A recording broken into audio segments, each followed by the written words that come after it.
Rachel Fredman, Senior Executive Producer of the Lobby Observer, and I'm here today with Dr. Kuchnir. Today, Dr. Kuchnir, along with a team of talented nurses, helped vaccinate many school nurses from around Worcester County. Would you be able to talk about that experience a little bit? I would love to. First of all, I want to thank you, Rachel, for coming. It was my idea to ask the superintendent to send a journalist over. There's so much stuff on the news right now that's just, I find it upsetting. I saw the mayor of New York City yelling at the governor of New York State, asking for permission, which he called freedom, to vaccinate his police and fire first responders, and it made me feel terrible. And I was so glad that I was able to get some free vaccines from the Department of Public Health, Commonwealth of Massachusetts. I'm sure it belongs to the United States. We all paid for this. It doesn't belong to me or the clinic or the hospital. It belongs to us. And I was so glad that I was able to use these 100 doses, and the majority of them actually went to our school nurses. And they came here from all over. And it was just, I felt great about being able to care for people who spend their career caring for others. As a dermatologist, how was it stepping into this different role, and how did you get there? It was neat. I've been a dermatologist, it'll be 20 years this summer. We get new technology all the time, that's just part of being a doctor. But we don't have new challenges, and this is one that we're all up against.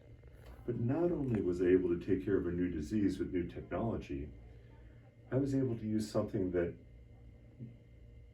prevents people from getting sick in the first place. Mm-hmm. Most of what doctors do is helping people once they are sick. So it felt amazing. And how did you get this opportunity to vaccinate the nurses? Well, I'd asked for this a couple of weeks ago, but with all the confusion, it was really hard to get signed up to be a vaccinator. There's a lot of rules, as you can imagine. Mm-hmm. So when I found out that a shipment had come, a big box, nice and cold, I had a brand new freezer. And when I found out it had arrived, I had to think for a bit, and my first call was to the chief of police. And when he told me that the police and firemen were getting vaccinated on Saturday in Westboro, he then asked if it'd be okay if the superintendent of the schools in Northborough and Southborough would reach out.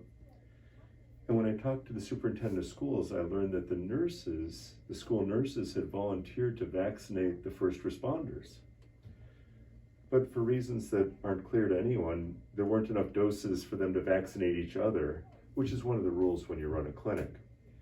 So I was so happy that my little box of 100 doses was able to be used on all of these school nurses.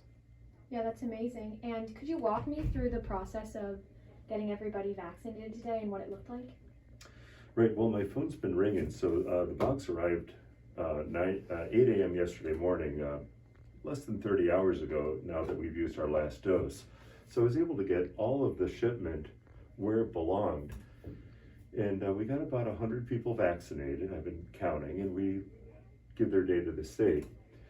But really the challenge wasn't finding volunteers. People were so ready, doctors, nurses, and pharmacists to help inject. Volunteers were coming from all over to do crowd control and to assist with data and so forth.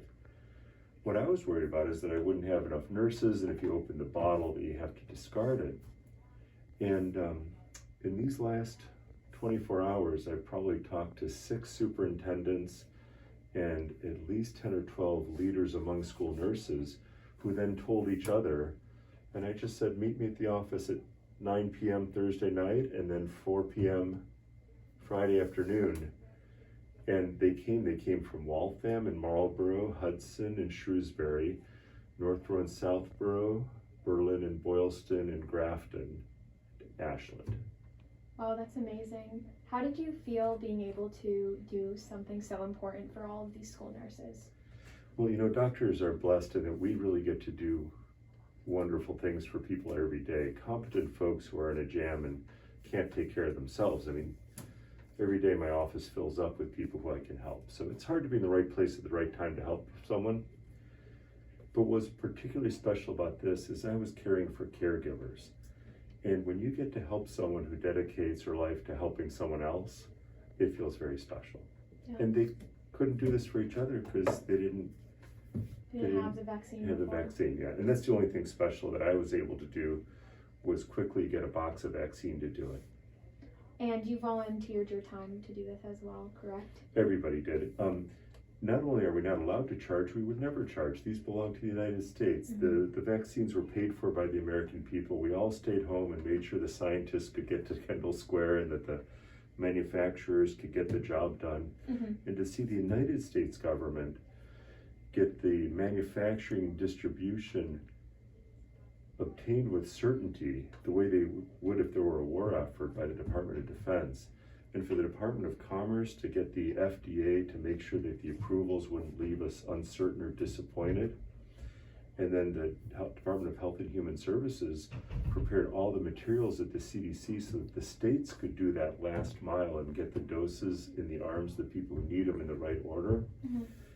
And then to see the Commonwealth come together with its ability through the DPH to actually start sending these out, keep track of them, and make sure that the rules were being followed and that people were cooperating and not fighting each other. It's pretty fun to be part of it. Yeah. Don't you feel that way, Rachel? Yeah, I thought it was amazing. I was helping as a runner. After I got some B-roll, I went in and helped everyone get to their rooms, and it felt pretty special being able to like escort the nurses who I know, like my school nurse. I got to walk my school nurse to go get a vaccine after like my school nurse has helped me if I've like felt like bad at school, and it's kind of like weird to be in that position, but it was really cool.